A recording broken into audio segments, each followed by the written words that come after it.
आपने कभी सोचा है कि आखिर ऐसा क्या है उस छोटे से पहाड़ी आश्रम में जहां कदम रखते ही दुनिया की सबसे बड़ी दिमागों की बेचैनी गायब हो जाती है? क्या सोचा आपने? ठीक है।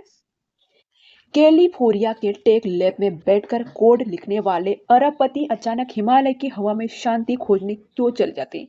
क्यों स्टीव जॉब जैसा जीनियर जिसका हर आइडिया दुनिया को बदल दिया करता था, वह यह कहता है कि मेरी सबसे महत्वपूर्ण यात्रा भारत की है, केची धाम की है? क्यों मार्क जर्वन जैसा इंसान जिसका हर सैकड़ों करोड़ों तोला जाता है अपनी सबसे निजी कमजोरी प्रधानमंत्री मोदी के सामने यूं खोलता है कि कहता है कि जब मैं टूट गया था तो स्टीव जॉब ने मुझे कहा था कि भारत जाओ, नीम करोली बाबा के पास जाओ यहाँ। और यह असली सवाल उठता है कि वो कौन सा बाबा था जिसने कभी टीवी पर उपदेश नहीं दिया, कभी मीडिया के सामने सिर नहीं उठाया, कभी प्रचार एक पोस्टर तक नहीं लगाया, लेकिन फिर भी दुनिया के कोने कोने में बैठकर करोड़ों लोगं उन भगवान के रूप में मान रहे हैं। ठीक है, नस मस्तक हो रहे हैं, पूर्ण संपूर्ण किए बैठे हैं।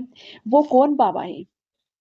और कौन से बाबा हैं जो जो जीते जीते जी भी प्रसिद्ध थे, लेकिन शायद जब इस लोक यानी कि श्लोक से उस लोक गए ना, उनके सामने वाले संख्या को अन्य संख्या बढ़ जाती है। और यह संख्या सिर्फ देखी नहीं होगी, लोग नहीं है, यह उनकी जो दुनिया में चल आते हैं ना, चलाते हैं, दुनिया को राज करते हैं, उनको कुछ लेना ही नहीं है। सब कुछ जिनके पास है वो कौन थे वो कौन से बाबा थे जिनके पास ना कोई तिलक का भारी भरकम प्रतीक था, न चमत्कारी डंडा, न सिंहासन, न चमत्कार का चोला। फिर भी लोग कह देते हैं कि बाबा जो कह देते हैं वही हो जाता है। आज ये कहानी सिर्फ संत की नहीं, यह उस रहस्य की कहानी है जो हर तर्क को चुनौती देता है, जिसे न विज्ञान समझ पाया है, न इतिहास पकड़ पाया है, ना ही कोई धर्म शास्त्र जिसका पूरा वर्णन होता है। एक ऐसा संत जो जितना साधारण दिखता ना उतना ही असाधारण था, जिसे कभी खुद को भी भगवान नहीं देखा, लेकिन दुनिया ने भगवान का संदेश वहन बना दिया।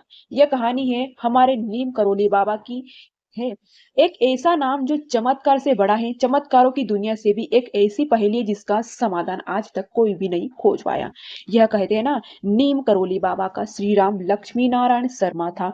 उत्तर प्रदेश के अकरपूरक देखिए अकबरपुरक गांव में जन्मे, लगभग 1900 के आसपास, तारीख स्पष्ट नहीं है। बचपन में साधारण सा स्वभाव, असाधारण सा कोई ढोंग नहीं, कोई चमत्कार दिखाने की कोशिश नहीं, कोई आश्रम नहीं, कोई साम्राज्य नहीं। 11 सितंबर साल 1973 को जब शरीर त्याग, उसी दिन उनका प्रभाव बढ़ता चला गया। दुनिया के शायद यह पहला उदाहरण है जिस जब किसी भी संत की शक्ति उसके जाने के बाद कई गुना बढ़ जाती ना, इतना ही मौत के बाद कैलिफोर्निया के टिक साम्राज्य की दिशा निर्धारित हो गई। यही भूमिका, यही रहस्य और यही दरवाजा है जहां से नीम करोली बाबा की अद्भुत कथा शुरू होती है। अकबरपुर का साधारण सा लड़का जो आगे चलकर दुनिया की दिशा बदलने वाला था। ये कहते हैं कि बचपन से ही उनमें एक अजीब सी ऊर्जा, एक स्थिरता, एक गहराई थी। कई बार बिना बोले लोगों के मन की बात कह देते थे, कई बार ऐसी बातें कहते थे ना जो बात में ही सच हो जाती थी।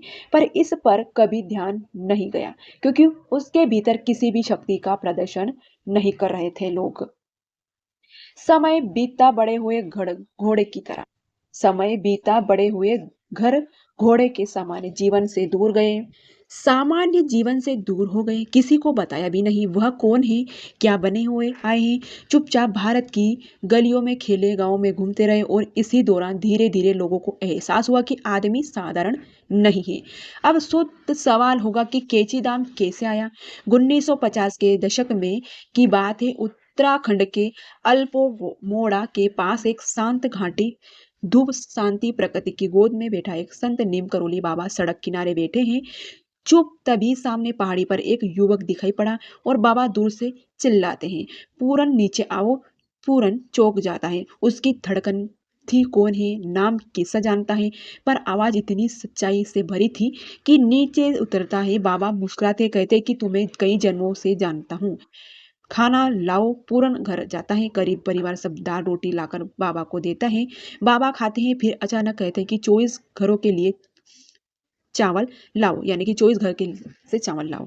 गांव के लोग इकट्ठा हो जाते हैं। बाबा उन्हें जंगल की ओर ले जाते हैं। एक विशाल पत्थर की ओर इशारा करते हैं, कहते हैं कि हटा दो। लोग कहते हैं, लोग हंसते हैं, कहते हैं सदियों से पड़ा है, हिल ही नहीं सकता। पर जैसे ही सब मिलकर धक्का देते ना, पत्थर हट जाता है।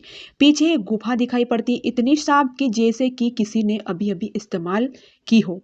अंदर घनी जल रही थी, गर्म राह ताजा लकड़ियों की, जैसे कोई अभी उठाओ। गांव वाले हैरान हो गए। बाबा शर्त कहते हैं कि यदि हनुमान जी की जगह उनकी तपभूमि है, इसे पवित्र करो।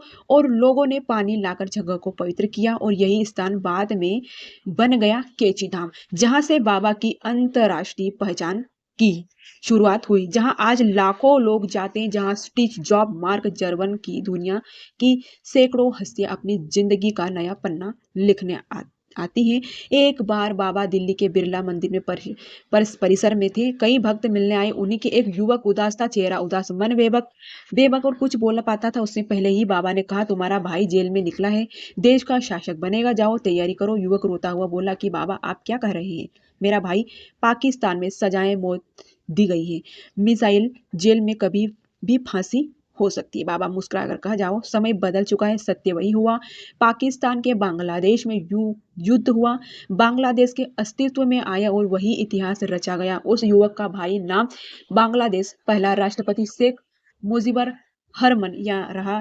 कोई भविष्यवाणी नहीं थी, यह किसी शक्ति का खेल था, एक ऐसी शक्ति जो नियमों से नहीं भाव से चल रही थी। और ऐसी अनगिनत कहानी है। एक कहानी बुलेट एंड फ्रूट कवल की, जिसने सैनिक की जान बचाई। यह कहानी दुनिया से सबसे ज्यादा सुनाई जाती है, क्योंकि तर्क से भरे लेकिन सत्य से फतेहगढ़ का उत्तर प्रदेश में एक बुजुर्ग संपत्ति यानी कि दंपति बाबा के भक्त एक शाम बाबा पहुंचे दरवाजे पर। गरीब लोग थे पर श्रद्धा समृद्धि थी। जो भी था सिखाया था। एक पुरानी चारपाई का कवल डालकर बाबा को सुला दिया। रात गहरी थी, उसके साथ बाबा की खरहटें शुरू हुई। दंपति ने ऐसा बाबा जैसे किसी अदृश्य हमने बचने की कोशिश करते रहे थे।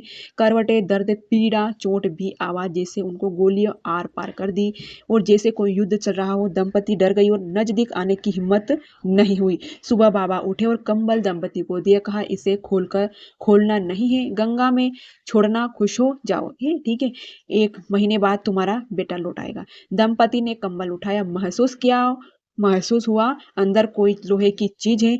मनुआ खोलने पर आदेश का मान रखा, गंगा में प्रवाहित कर दिया। कि ठीक ठीक 1 महीने बाद दरवाजे पर दस्तक हुई। उनका बेटा जो वर्मा फ्रंट पर जापानी जैसे से लड़ रहा था, जिंदा लौट उसके बचाया। कि उस रात गोलियां इतनी चली कि सारे साथी मारे गए।